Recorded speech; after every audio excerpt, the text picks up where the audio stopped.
président Joseph Kabila a été éprouvé. Sa tante Petroni Kapem Kabila, petite sœur de son feu père Laurent Désiré Kabila, a perdu la vie à Kolwezi ce dimanche. La mission d'audit externe du fichier électoral a clôturé ses travaux. Les conclusions sont attendues ce lundi face à la presse. La Commission électorale nationale indépendante avait affirmé avoir enrôlé plus de 45 millions de Congolais dans les 3 aires opérationnelles. Les enseignants de Boma n'ont pas l'intention de lever la grève, malgré que quelques groupes syndicaux tendent vers l'apaisement. Ils insistent sur le respect des engagements pris par le gouvernement avant de reprendre la craie. Mesdames et messieurs, bonjour. Le président Joseph Kabila vient de perdre sa tante paternelle, petite sœur de M. Laurent Désiré Kabila. Madame Petroni Kapem Kabila est décédée ce dimanche à Kolwezi, au Lualaba. Les directeurs généraux de l'espace 50 et président de l'UNPC Kinshasa, Jean-Marie Kassama, présente ses condoléances les plus émues à Joseph Kabila ainsi qu'à toute sa famille. Dimanche, dans l'après-midi, le vice-premier ministre de l'Intérieur, Peter Kazadi, s'est rendu au chevet des blessés suite à la marche de l'opposition organisée la veille. Il s'agissait, à l'entendre parler, d'une visite à la fois de réconfort mais aussi de mise en garde, surtout à l'endroit d'un jeune garçon devenu célèbre parce que tabassé par plus d'un élément de la police actuellement aux arrêts. Il ne faudrait pas se laisser manipuler par des politiques qui, d'après sa compréhension, recherchent un bain de sang à Kinshasa. Difficile de jeter l'œil sur cette vidéo sans être choqué, voire scandalisé. Les images montrant un enfant en train d'être molesté par quelques agents de la police nationale congolaise au cours de la récente marche de l'opposition ont choqué les autorités du pays. Le vice-premier ministre en charge de l'intérieur, sécurité et affaires coutumières est allé visiter cette victime actuellement internée dans un hôpital de la capitale. D'après Peter Kazadi Kankonde, le pronostic vital de cet enfant, tel qu'indiqué par le médecin, n'est pas engagé. C'est avec un pincement au cœur que je vois l'état de l'enfant. J'ai vu des images d'abord qui font des tours des réseaux sociaux. Le chef de l'État, ayant vu aussi ces images, touché dans son amour des parents, m'a demandé de chercher où que cet enfant se trouve pour que je le voie. Je l'ai vu, il est vivant, bien que souffrant, puisque à la suite des coups de bâton qui lui ont été administrés par des agents de la police. Et je suis content qu'il soit là, qu'il soit en vie. Le vice-premier ministre, ministre de l'Intérieur et Sécurité, qui a fustigé les violences exercées sur cet enfant, a appelé à des poursuites judiciaires. Il a soutenu qu'un enfant ne peut pas faire l'objet d'un mauvais traitement, quel que soit le mal qu'il aurait commis. Tous ces gens qui ont commis des bévues sur ces jeunes hommes vont être déférés devant la justice afin qu'ils répondent de leurs actes. Il appartient à la justice de faire son travail, de juger et de sanctionner proportionnellement au mal qui a été infligé à cet enfant. Signalons que c'est sur instruction du chef de l'État Félix-Antoine Tshisekedi que cette visite de réconfort a eu lieu. Ce lundi, les 4 leaders de l'opposition se sont rendus à leur tour au chevet des victimes. Martin Fayulu, Moïse Katumbi, Délice Sanga, Matata Pogno ont fait le tour de quelques centres de santé où sont hospitalisés depuis samedi les blessés de cette marche. Occasion pour eux, comme samedi, de dénoncer la répression de la police considérée comme démesurée, ainsi que la machination du gouverneur de la ville qui a créé la confusion à la base de l'affrontement. Nous reviendrons dans nos prochaines éditions avec un élément complet sur cette tournée. Toujours au sujet de cette répression, dans un communiqué, l'élu de Lituri, Gratien Irakan de Saint-Nicolas, hausse le ton. Il condamne les violations des droits humains, exige la révocation du vice-premier ministre de l'Intérieur et du gouverneur de la ville de Kinshasa.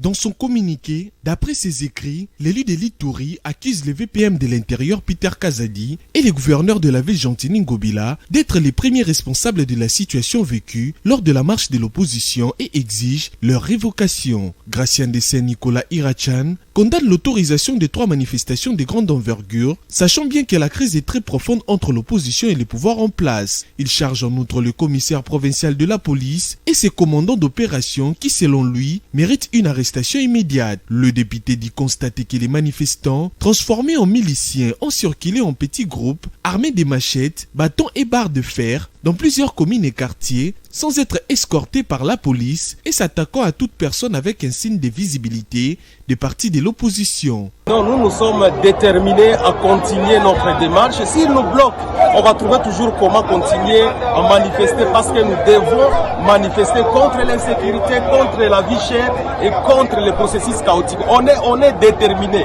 On peut peut-être se disperser à cause des gaz lacrymogènes, mais nous allons toujours revenir pour continuer notre lutte. Ils nous empêchent, c'est vrai, mais ils oublient qu'à la fois parce que c'est eux-mêmes qui les riches. Et donc aujourd'hui, le régime va toujours continuer à nous affronter et nous allons affronter jusqu'à ce que nous puissions trouver gain de cause. Face à ces tableaux, Gracien Dessé Nicolas Irachan estime que si le président de la République s'est dit non concerné par rapport à la violation massive des droits humains, répression sanglante d'une marche pacifique et circulation des miliciens armés dans la ville de Kinshasa, il est néanmoins appelé à sanctionner tout en procédant à la réparation et réhabilitation de la dignité des victimes dans leurs droits. Dans un message intitulé « Retirez vos mains sanguinaires de nos provinces ecclésiastiques », les évêques catholiques de Kinshasa, Congo central, Kwango, Kwilu et Maindombe, réunis en session ordinaire clôturée à Kenge hier dimanche, ont dénoncé des mains sanguinaires à Kinshasa qui se cachent derrière le conflit dans les provinces de la région de Bandundu pour des intérêts politiques et économiques. Ils l'ont fait savoir dans une déclaration commune rendue publique par l'abbé Edouard Isango, secrétaire chancelier de l'archidiocèse de Kinshasa. Les récents massacres et troubles perpétrés à Bationgo, Mongata, Kipulamba, Kabuba, Tadika et à la ferme Mayogo, provoquant les déplacements massifs des populations, continuent de semer la désolation et l'insécurité. À l'issue de plusieurs visites pastorales sur terrain, des entretiens, des contacts et des témoignages recueillis auprès des différentes couches de la population, nous en sommes venus à l'intime conviction que des mains invisibles sanguinaires à partir de Kinshasa se cachent derrière tous ces conflits.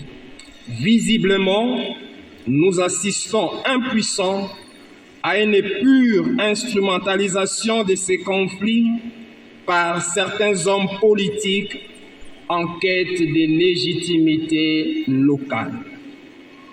Derrière cette mise en scène du conflit Teke-Yaka se cachent des intérêts économiques visant à confisquer les terres aux peuples qui les ont toujours occupées dans une coexistence pacifique.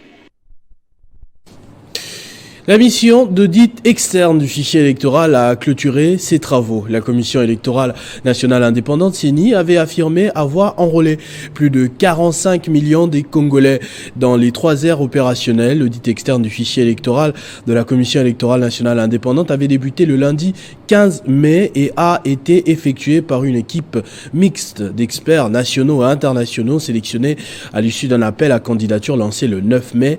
L'objectif global de l'audit externe du fichier électoral est, d'une part, d'évaluer le système actuel d'identification et d'enrôlement des électeurs afin d'en identifier les forces et les faiblesses, d'en dégager éventuellement des mesures correctives. Contrairement à ce qui a été annoncé par l'intersyndicale des enseignants de l'EPST sur la levée de la grève sur toute l'étendue du pays, les enseignants du Congo central, dont particulièrement ceux de Boma, disent non à cette décision. Ils persistent et signent sur la poursuite de la grève jusqu'à ce que le gouvernement de la République prendra en compte leurs revendications. Visiblement, les enseignants de l'EPST ne mettent pas sur une même longueur d'onde. À Kinshasa, par exemple, l'intersyndicale des syndicats des enseignants a demandé la levée de la décision de la grève prévue pour ce lundi. Raison évoquée, c'est que le gouvernement congolais a répondu favorablement à leurs revendications. Du côté des Boma et Congo central, c'est le contraire. Les enseignants de cette ville sont considérés comme ceux de la brousse et demandent par conséquent que le gouvernement fasse tout pour améliorer leurs conditions de vie. Hormis les cahiers de charges lus par nos représentants nationaux, la ville de Boma exige ce qui suit. La reconnaissance de Boma comme ville, c'est-à-dire avoir les mêmes avantages que ceux de Matadi, en l'occurrence les transports et les logements. Avoir restitué les 20 000 francs congolais complétant les 50 000 francs congolais comme prime de la gratuité à l'école primaire. Paiement de nouvelles unités aujourd'hui sans espoir et autres revendications. Ces enseignants continuent à soutenir la position des syndicalistes au niveau national qui est celle d'observer l'arrêt du travail. La Constitution donne la possibilité à tout le monde de revendiquer son droit lorsqu'il est lésé. Et nous croyons que cette fois-ci, les autorités ne vont plus faire sourde oreille. Parce que nous sommes en train de le dire. L'enseignant de Boma ne vit plus. Vous ne voyez pas de villes mortes partout. On prive l'enseignant de Boma les transports et les logements. Donc, quand vous prenez les 80 000 de différence, vous allez enlever ça dans les 260 000 francs qu'on donne à l'enseignant. C'est peu. Depuis qu'on paye le 50 000 prime de la gratuité, l'enseignant de Boma, pour le saboter davantage, il reçoit que 30 000. Les 20 000 autres, on vole. Entre-temps, les enseignants disent être disposés à toute négociation avec le gouvernement pour une issue favorable. Au moins 87 578 enfants sont attendus pour recevoir le vaccin contre la rougeole dans les zones de santé de la province du Nord Kivu. Confirmation du chef de division ce lundi 22 mai 2023, Janvier Koubouya, est joint au téléphone par Rodrigue Mumbere.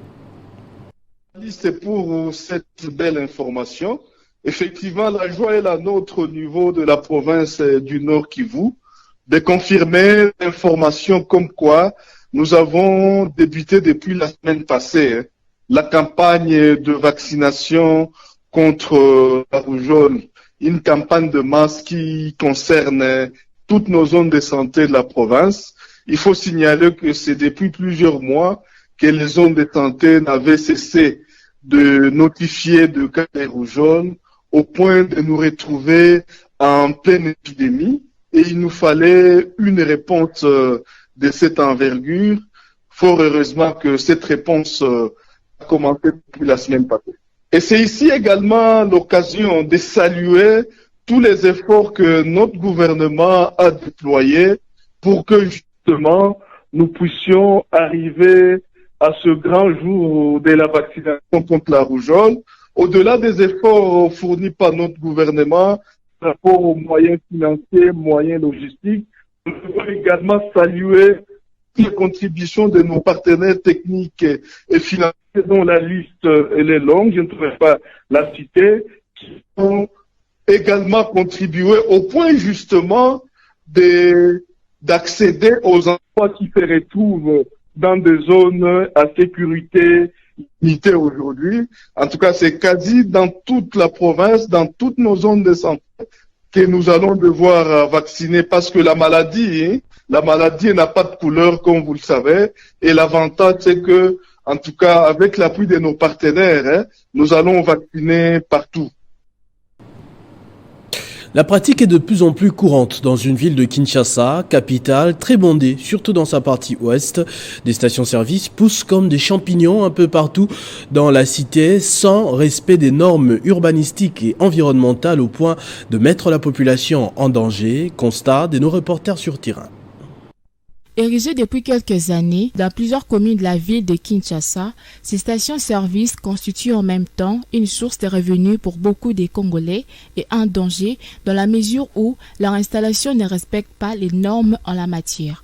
À Kinshasa, les stations-service naissent comme des champignons et sont installées non loin de maisons d'habitation, écoles et autres infrastructures. Une situation qui expose la population riveraine à des maladies.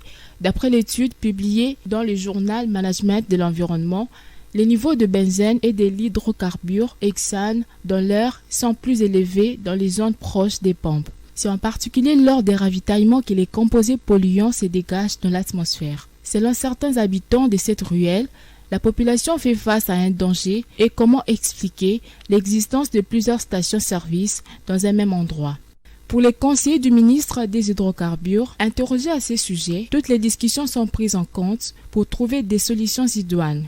Mais la question des stations-service, c'est une question transversale entre le ministère des Hydrocarbures et celui de l'urbanisme. Parce que les gens ne comprennent pas le terrain lorsqu'il est accordé pour construire une station. Ce terrain-là est d'abord accordé par le ministère de l'Urbanisme. Nous, on vient tout simplement donner l'autorisation d'opérer la station-service. On est en pleine discussion avec le ministère de l'Urbanisme en ce moment pour un peu revoir la procédure d'octroi de ce terrain-là. Nous, on voudrait être déjà dans la procédure en amont. Les chercheurs relativisent toutefois ce résultat, rappelant que si le trafic et la pollution sont denses autour de la station-service, la pollution supplémentaire qu'elle génère se chevauche et passe alors inaperçue. Il recommande toutefois de ne pas construire des logements à moins de 50 mètres des stations, voire de 100 mètres pour les installations particulièrement vulnérables comme celles destinées à recevoir des enfants, des personnes âgées ou des malades.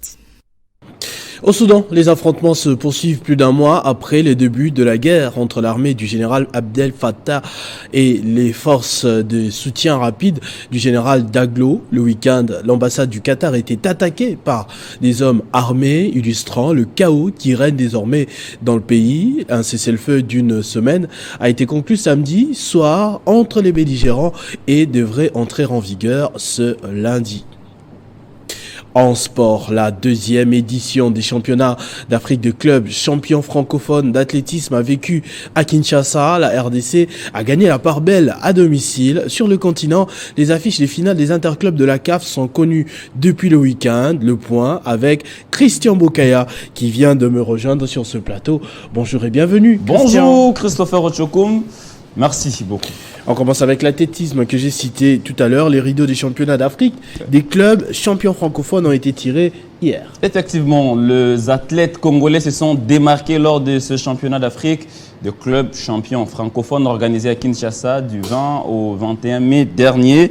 La première médaille de la RDC a été bien sûr gagnée en saut en longueur et la deuxième médaille au 4x100 relais. L'athlète Alex Paloukou de la RDC a fini en pole position en finale de l'épreuve 5000 mètres en 14 minutes 44 secondes. Chez les dames, Adèle Mafogang du Congo-Brazzaville a terminé en tête dans l'épreuve longueur. Ces championnats ont permis aux athlètes congolais de pouvoir jauger leur niveau avant le 9e jeu de la francophonie qui sont jusqu'ici maintenus à Kinshasa du 28 juillet au 6 août prochain. Une très bonne nouvelle. Éliminatoire de la Coupe du Monde 2026, l'Afrique a un nouveau format, je crois, 10 places.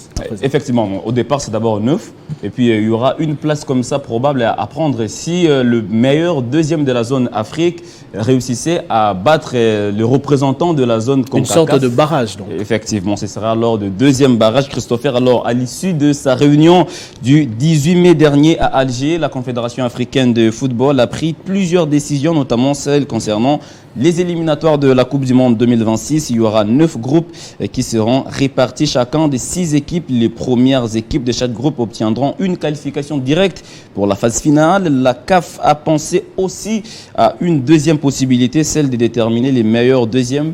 Les 4 meilleurs deuxièmes vont s'affronter en barrage. Les vainqueurs de la zone Afrique vont affronter les gagnants de la zone CONCACAF, ce qui pourrait donner la chance à l'Afrique d'avoir 10 places lors de la prochaine. On va rappeler les titres parce que ce journal est terminé.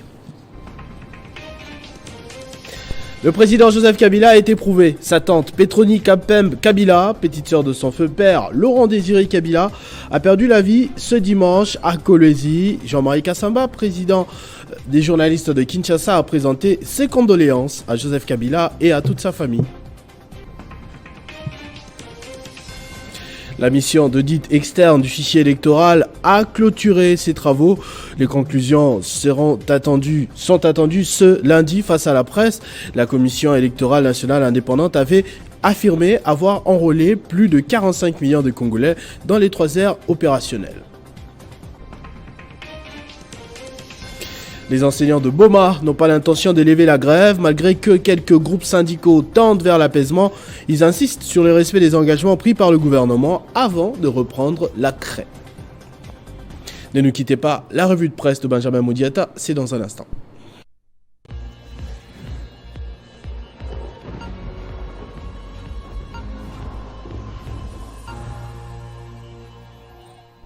Benjamin Moudiata qui me rejoindra de l'autre côté. Bonjour et bienvenue. Merci à vous Christopher et merci à tous ceux qui nous suivent en ce net moment à travers le monde. Sans surprise, dans votre revue de presse, vous allez parler de la marche de l'opposition. Il y a un sentiment d'insatisfaction et du côté d'abord de l'opposition, des 4 leaders, mais de mauvaise conduite du côté de la police, d'après ce que vous rapportez selon les tabloïds. Exactement Christopher, comme connu de tous, la marche du samedi 20 mai dernier est très loin d'être effacée de la mémoire collective des Congolais en général et des Kinois en particulier, compte tenu des désagréments qui l'ont caractérisé. Ces matins encore, elle continue de faire la une des tabloïds parus à Kinshasa. Africa News titre à la une, marche réprimée de l'opposition, une très mauvaise image du régime Tshisekedi. Kinshasa a vécu un samedi sanglant. Rapportant la marche entière avec cette fois-là des images à l'appui, Christopher, ce média souligne que les forces de sécurité en uniforme et en civil ont usé d'une force disproportionnée et des violences inacceptables à l'encontre des manifestants. De l'autre côté, on a l'opposition violentée. Christopher, c'est les titres choisis par le quotidien Le Journal, placé à la une, avec une panoplie d'articles consacrés uniquement à ce sujet. L'un d'eux, c'est lui dont les titres et les plus univoques, c'est, je cite, « Marche de l'opposition, Moïse Katumbi a frôlé la mort », dénonçant les faits qu'on aurait tirés à bout portant sur président du parti politique Ensemble pour le changement, Moïse Katumbi, et qu'on aurait brutalisé Matata Ponyo, Délice Sanga et Martin Fayoulou. Ce média dénonce aussi le fait qu'il y a plusieurs blessés enregistrés, dont certains étaient entre la vie et la mort. Et ces blessés sont enregistrés dans le rang de l'opposition, à l'instar du petit garçon mineur qui a été tabassé et brutalisé sous l'effet de projecteurs sans gêne de la part de la police. La répression est de retour, titre Forum des As, qui rapporte que Nouvelle-Élande, à Mosito, condamne la répression et exige une enquête indépendante. Flo Christopher, entre les médias nationaux, internationaux, acteurs politiques et organisations non gouvernementales, les potentiels attitrés à cela à la une en disant Kinshasa, marche de l'opposition fait flot, l'étau se resserre autour des policiers auteurs du bavure évitable. Relayant les communiqués du ministère des Droits humains relatifs à la marche, communiqué qui exige d'ailleurs une enquête à l'encontre des acteurs du bavure. Ce média rapporte aussi les réactions des acteurs politiques, à l'instar du député national Gratien de Saint-Nicolas Irakan, élu des Luturi, qui, si le président de la République se dit non concerné par rapport à la violation massive des droits humains, répression cinglante d'une marche pacifique et tentative d'assassinat selon lui de Moïse Katumbi et circulation de miliciens armés dans la ville de Kinshasa, il est néanmoins appelé à sanctionner. Vu qu'on ne peut pas faire le tour complet global de tous les tabloïds qui portent sur ces sujets, Christopher, bouclons avec Congo Nouveau qui titre à la une « Opposition interdite de marcher, manifestants gazés, arrêtés, molestés et blessés, enfants martyrisés. Tshisekedi rate son test de démocratie, souligne Congo Nouveau. » Merci beaucoup Benjamin Moudiata pour ces résumés. C'est moi qui vous remercie Christopher. À tous et à toutes également, merci de votre attention soutenue. Restez fidèles au programme de votre chaîne Télé 50, vivez heureux, vivez 100 ans, mesdames et messieurs.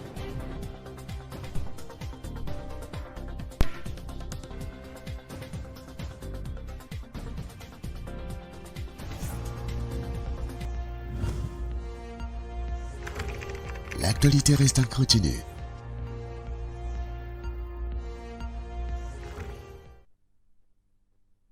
Communiqué numéro 006/ARSP/DG/2023.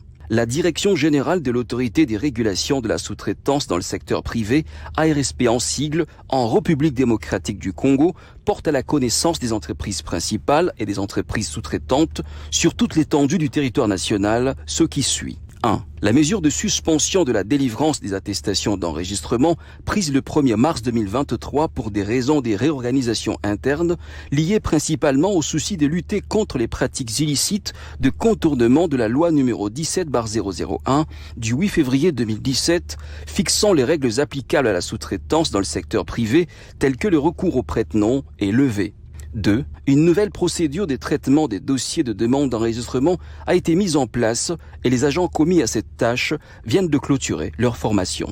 3. Partant du constat que certains actionnaires congolais sont évincés lors des assemblées générales des sociétés tenues après l'obtention de l'attestation d'enregistrement, cette dernière aura désormais une validité de 3 ans à compter de la date de son émission pour s'assurer, à la fin de cette période, que les Congolais continuent à garder leurs actions dans les dites sociétés avant le renouvellement pour une nouvelle période de 3 ans. Enfin 4, la délivrance des attestations d'enregistrement reprend dès ce jeudi 18 mai 2023. Fait à Kinshasa le 16 mai 2023, honorable Katem Kachal Miguel, directeur général. ARSP, bras armé de l'État pour la création et le développement de la vraie classe moyenne congolaise.